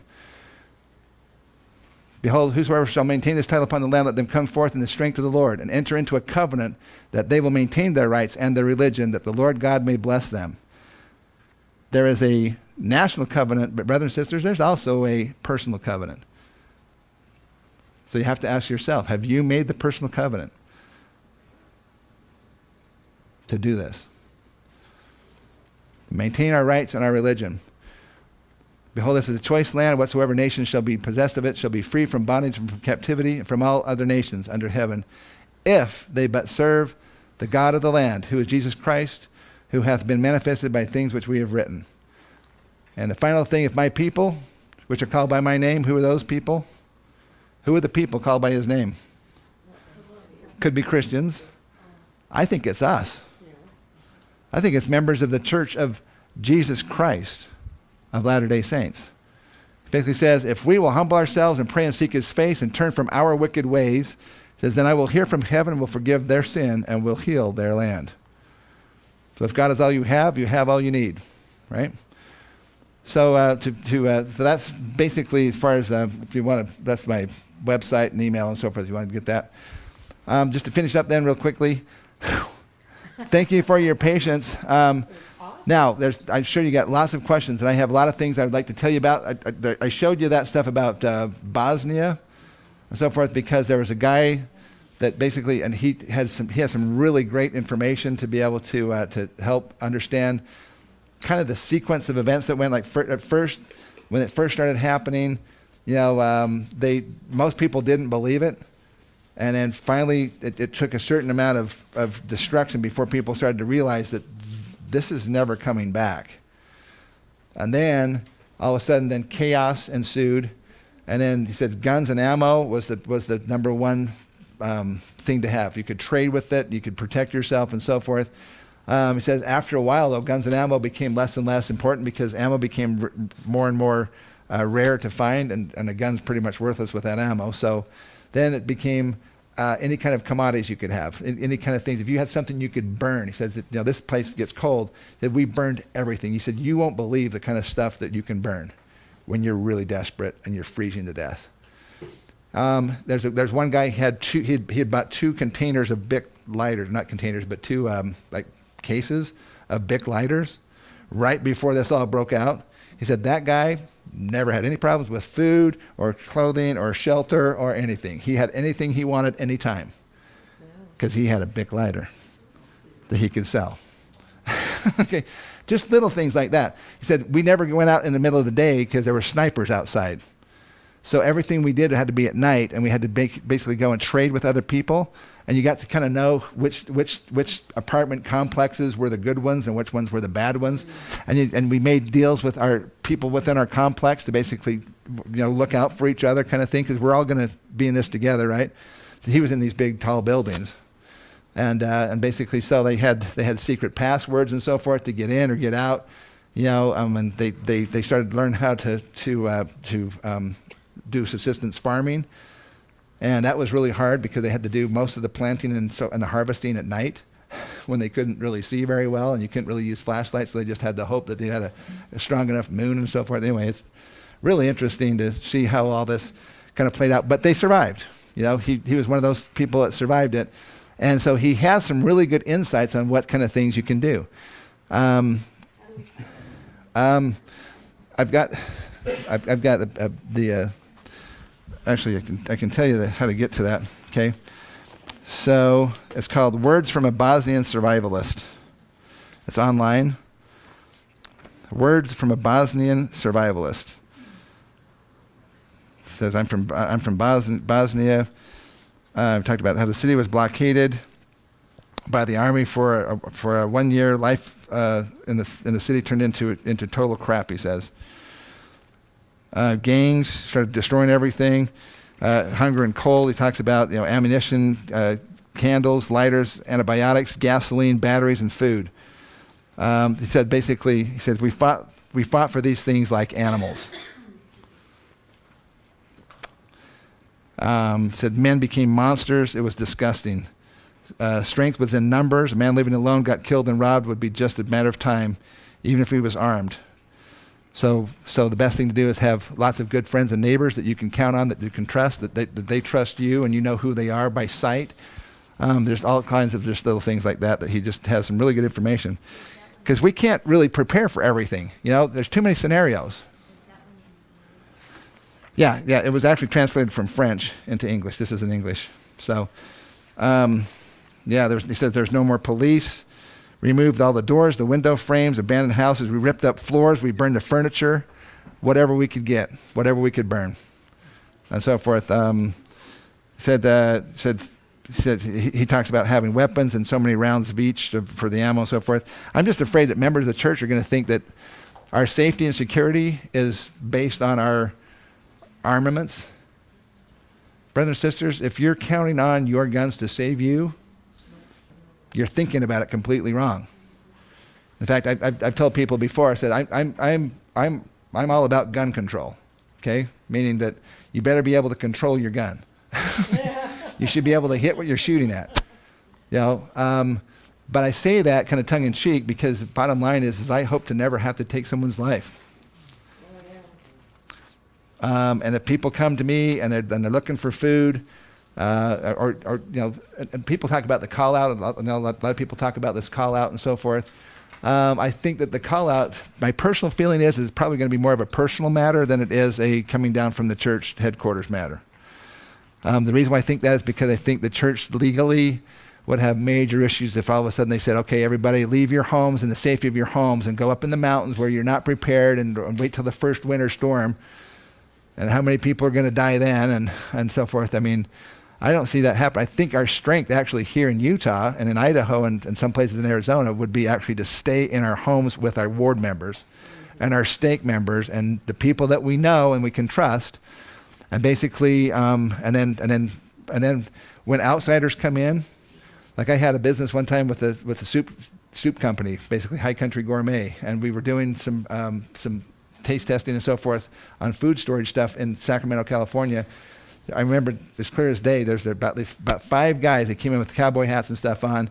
And we asked them if they wanted to try some food. And they said, no, not really. And I said, well, would you like to have some food for a rainy day? And the guy says, one of the main guys said, not really. And I said, well, do you mind me asking why you wouldn't want to have food for a rainy day? He says, well, because we're only a tank and a half of gas away from Utah. I said, well, okay, so what's in Utah? I said, well, Mormons got food, we got guns. Real simple. I said, well, you think the Mormons don't have guns? He says, well, they have some, but they don't have as many as we do. He says, if just 10% of us, he had a point. He said, if just 10% of us, now this was back when LA had about 12 million people in it, 10% of us can get 1.5 tanks of gas. That's 1.2 million people in Utah at the time when Utah only had about 900,000. This is probably 8 or 10 years ago. He said, we'll just overrun it. And that's only if 10%. What if 20% come? I think it's best for you to follow what Lord wants you to do. So if the Lord's telling you that you need to go somewhere else, then I'd probably do it. I think the mountains is a very bad place to be in a Utah winter. Yes. But they would never be that coordinated in that big of groups. I mean, like, I agree. It'd be hard, yeah. I recently just bought a gun, but I've always believed myself personally, like, yeah. If, you don't need a gun. God, if you pray, he'll guide you, through anything, whether it's to hide out here or, Yeah. you don't need a gun. My thought pattern about that, though, has been God never does really kind of work that way. Basically just say, you know what, I just won't do anything and God will take care of me. Moroni had his armor. Moroni had his sword. He used it. I mean, he killed people and that kind of stuff. He didn't want to. He didn't like taking lives and so forth. But, yeah, exactly. So have some survival stuff and be able to protect yourself and your family. But that's what I'm kind of saying here, and that's what this guy's basically talking about here. Make friends. Have people that you can trust, because you can't stay awake 24/7 either. That was another problem they had. Trying to stay awake and trying to keep everything secure. They were dying just from lack of sleep. And you have to have your sleep, so you've got to have somebody who can guard things while you're trying to get some rest. So he said it just worked out a lot better if you basically made some friends. You shared, you shared your stuff. I mean, you don't have to have 50 different lighters. You just have a couple of lighters, right? For example. Okay. So he had some really just good stuff there. I had a whole bunch of scriptures here. Love to share with you, but there's just not going to be enough time because we really got to wrap this up, right? Okay. I've been way too long. Okay. But I'm just saying, just some of the areas there. We can know if it's coming. I should get this to Colette, and maybe you can kind of get it out to the group, okay? Yeah. These are just basically scriptures, but they, talking about we can know if it's coming. A lot of people point to, well, it says, that we won't know the day or the hour. It doesn't say anything about the week or the month of the year, okay? In fact, it specifically says that if you're looking for it, you won't be caught like a thief in the night. So if you're looking for the signs, it's not going to be a surprise to you. It will be a surprise to pretty much everyone else because it's going to happen fast when it starts to happen. Do you have a timeline somewhere that you it wouldn't look like you had 2034 or 35. Yeah, okay, and that's one of the things. I probably should go back to this one right here. Yeah, and actually he's going to be pretty active. As I understand it, during this whole time frame, after this time frame, he's going to be pretty active because basically he's got all the keys. Because at Adam-on-Dayaman, all the keys of the priesthood are going to be basically handed back to him and back to the Ancient of Days. And the Ancient of Days is Adam, and he's going to give it back to who? And say, welcome Christ back to the earth. He's going to be basically here. What do you think at the end of this? Well, the first year you're saying is 2024, the cross. So this would be about 7 years after that. That's about 2031 approximately. And then this is going to be now again. Now also the other thing is there's a Gregorian calendar system which we're all talking about, but then there's also the Hebrew calendar system. So this actually may work out to be the end of 2033 or the beginning of 2034. Mm-hmm. I think the 2034 thing personally. Okay, this is total speculation, but it's just my thought process here going on. Why 2034? How long did Christ live? 34. What was his lifespan? 33, but in the Book of Mormon it says it was 34. because it went to the next year. It says that in the Book of Mormon specifically, it says that the destruction began on the 34th year, on the first day, on the first month, on the fourth day of the month, there arose a great storm. That's when it happened. It was 34 years and 4 days. Okay? If that's the case, then I think it's just absolutely beautiful that when God set up this whole world, and he did it in these 1,000-year increments, right? So you have the first 1,000 years, the second 1,000 years, the third 1,000 years, and so forth. But in the last one, he throws it kind of all off by adding in 34 years. Why would he do that? And I think the reason is because he's memorializing forever and ever, throughout all of humankind, the life, the precious life of his Son. That 34 years that Christ lived, the only perfect being that ever existed on this earth, will forever be memorialized in our history throughout all eternity by having that 34-year little juxtaposition, basically, or that always ingrained in this earth's history. So when we get on the other side and so forth, there will always be that 34 years. Well, what did that stand for? Well, I'll tell you. There was one of us who stood for all the rest of us and took our beatings for us and took our sins upon him, and we want to memorialize his life forever. So that's just my personal thought. 50-year time capsule, the letter he put in there says in 2033 Christ will be on the earth. Yeah. Well, he'll be on the earth before then, probably too. I know he will, but I mean, as far as his triumphant. You'll have seen his face. Yeah. In that letter. 3 and 4 is 7, which is the number of completeness. What's that? 3 and 4. Yeah. 34 is the 34, 7, yeah. Yeah, but again, I think it's probably going to be in the spring of the year. Now, there's a whole lot of other signs, though, that we haven't even begun to talk about, but we can do that another time. I'll just tell you what they are in the thing. You can read them for yourself, okay? Oh, okay. These are they're under headlines, so we can know if it's coming. There's a whole bunch of scripture that talk about that. Let me see here. Can I have these, or is that yours? Yeah, you can have this one here, okay. Yeah. And I'll send you the Word document so you can actually just do that. But then that talks about the sun, the moon, and the stars, and that happening. A hailstorm. By the way, hailstorm is going to be when? It's going to destroy the crops of the earth. When do you have crops on the earth? In the summer. In the fall. In the fall. Yeah, in the fall. Before harvest, though. Yep, okay. The hailstones are talked about as being the weight of a talent. Which is about 70 pounds. About 75 pounds, yep, exactly. So it's a lot, okay. That doesn't sound like an ice hailstorm. That sounds more like a meteorite shower. Yeah. Okay. It seems like it's a lot bigger than that. But a 75-pound rock coming down out of above is going to, I mean, you can imagine the damage. There's no roofs that are going to withstand that. It just pulverized the roofs. The first angel sounded, there was hail and fire mingled with blood. So hail and fire, I think that's an interesting combination between the two, because hail is usually cold, right? But then fire is hot. So I think that tells you that it's not a hail of ice, it's a hail of other stuff. They were cast upon the earth, the third part of the trees were burnt up. The establishment of Zion basically happens, okay? Then you have the 144,000 high priests coming from the 12 tribes, which means that the 10 tribes have to return.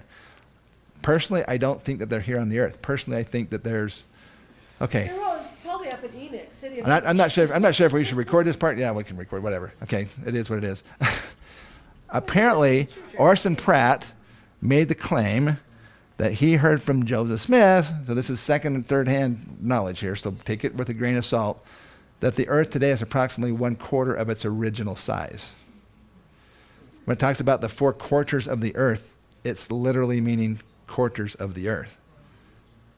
Oh, well, okay. Enoch rose and Salem rose. So you have the city of Enoch, you have the city of Salem, and the 10 tribes, and the earth as it is today. Pangea, if you ever look at Pangea and you put it all together, okay, it does actually kind of fit. The problem is, if Pangea ever did actually happen, the earth would wobble so violently because if all this mass is on one side of the earth would be going, whoa. Well, that doesn't match up with 2024. There's a 2-year weird window there. Why? And I thought, well, God doesn't do anything by accident. So why is there this 2-year juxtaposition?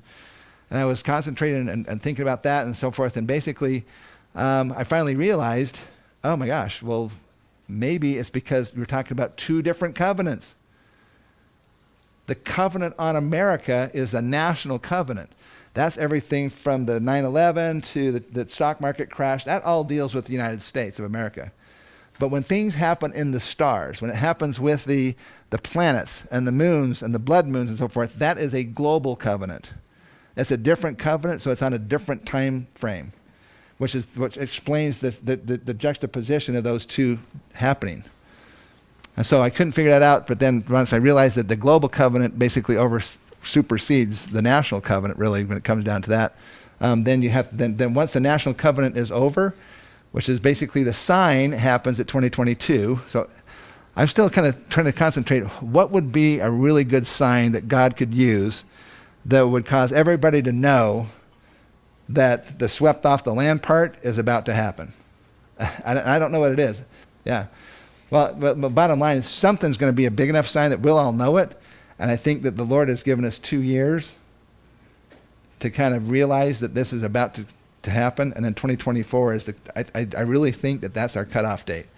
I think if you're not good to meet your Maker and to be prepared to save yourselves with your food and so forth as much as you can, if you're not prepared spiritually to be able to follow God no matter what He says to do, then you're going to be in trouble. Then I think that's going to be the end of the time frame to be able to prepare.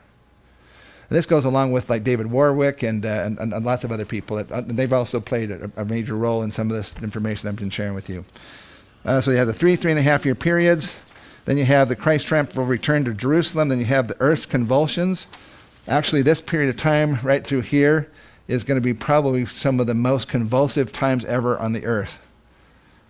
Okay, that has to do with when these angels trump, when they sound, that's when all these kind of weird things happen, like the wormwood and all that kind of stuff. Sun dark and moon turn to blood, stars fall, scriptures. Then you have no rainbow that particular year, right? You know about that? Yeah. Okay. The world will recognize it as a planet or a comet. Okay, I just got to read that one to you. This is from Joseph Smith, Matthew. It says, there will be wars and rumors of wars, signs in the heavens above and on the earth beneath. The sun turned into darkness and the moon to blood, earthquakes in diverse places and seas heaving beyond their bounds. Okay? There will appear one grand sign of the Son of Man in heaven. But what will the world do? They will say, it is a planet, a comet, etc. It's the Savior. So what's coming? The world's going to think it's a planet. Aren't they going to be surprised when that planet is inhabited with people, and those people come off and go, oh, by the way, yeah, we came from this planet. Early on, we were the people from the city of Enoch. Yeah, Enoch was our guy. Yeah, this is us. We're here. Thank you for saving a place for us at the table. The city of Salem people, and then the city of the 10 tribes people. Anyway, righteous are not all going to be spared. I've talked to a lot of members of the church as well. As long as I'm righteous, I'm going to be just fine. No. Joseph Smith said, it is a false idea that the saints will escape all the judgments while the wicked suffer. For all flesh is subject to suffer, and the righteous shall hardly escape. See Doctrine and Covenants 63:34. Still many of the saints will escape, for the just shall live by faith. Yet many of the righteous shall fall a prey to disease, to pestilence, etc., by reason of the weakness of the flesh, and yet be saved in the kingdom of God. So just because you die or you succumb to a sickness or you get shot or something else happens to you, doesn't mean that you're a bad person and that you weren't worthy. Okay, there was lots of worthy Nephites who died in those battles. Yeah, but I think most of our prophets have lived the words of wisdom, and they all have died so far. So, my point is that everybody has their time, you know, and you're going to live exactly as long as you're supposed to live. It's one thing I learned when my son died. You know, basically, is that we all have made covenants and so forth in the pre-existence, and we're going to live exactly how long we're going to live. So, Why live scared? You're going to live as likely as long as you're going to. Live as if God gives you every single day as a gift, and then just do it.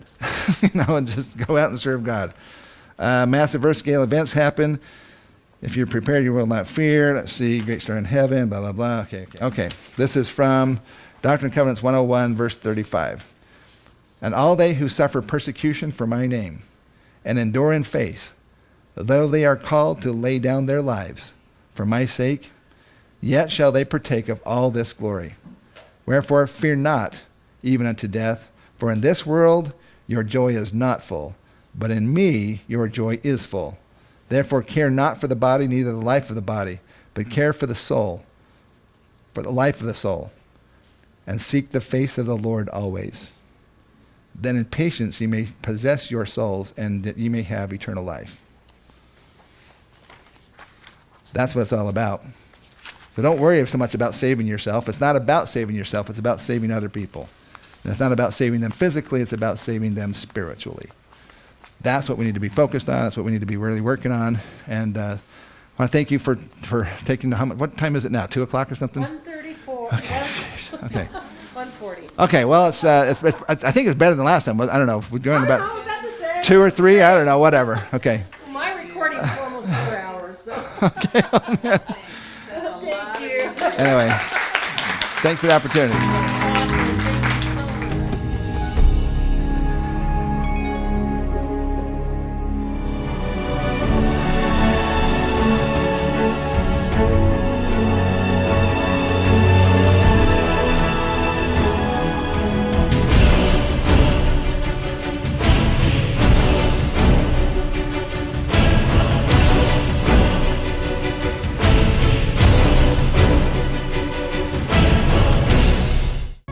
There's great news for all of you annual subscribers to the Book of Mormon Evidence streaming site.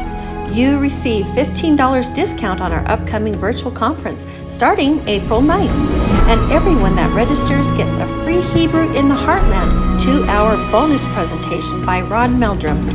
Watch online anytime, anywhere, on any electronic device. And thank you to all of you for listening and watching, so we can keep creating new exciting content that uplifts, educates, and inspires.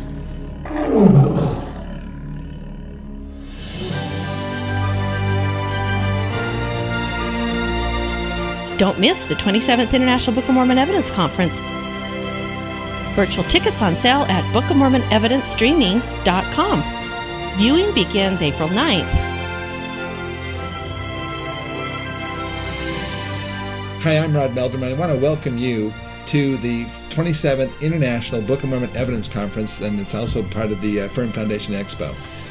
Folks, if you have been watching this research and seen this unfold over the last number of years, last year, as you know, in April, we had to go virtual. Virtual actually has turned out to be a pretty good way to do a conference because it allows you to have full access to everything. In these previous conferences, we've had 5 or 6 speakers at the same time, and if you didn't go to the one that you wanted, or if you couldn't get into the one that you wanted, then you weren't able to see that. We've eliminated that. We can see every single speaker, stop and take care of other things if you want to, and resume again when you want to, all in the streaming video site. So I want to encourage you to come and join us for our 3rd virtual expo. This is going to be in the 27th International Book of Mormon Evidence Conference. We have some amazing speakers coming up for you, incredible new research. I know Wayne May and many others have gotten a lot of new things that they're going to be sharing with you. So if you'd like to join us, and also you'll have access to most of all our previous conferences and all the talks and the presentations that have been done there. It is the largest repository of information and research on the Book of Mormon that's ever been assembled. So please join us, come and check out the expo, and I think you're going to really enjoy it. Don't miss the 27th International Book of Mormon Evidence Conference. Viewing begins April 9th. Yearly subscribers get a $15 discount at bookofmormonevidencestreaming.com.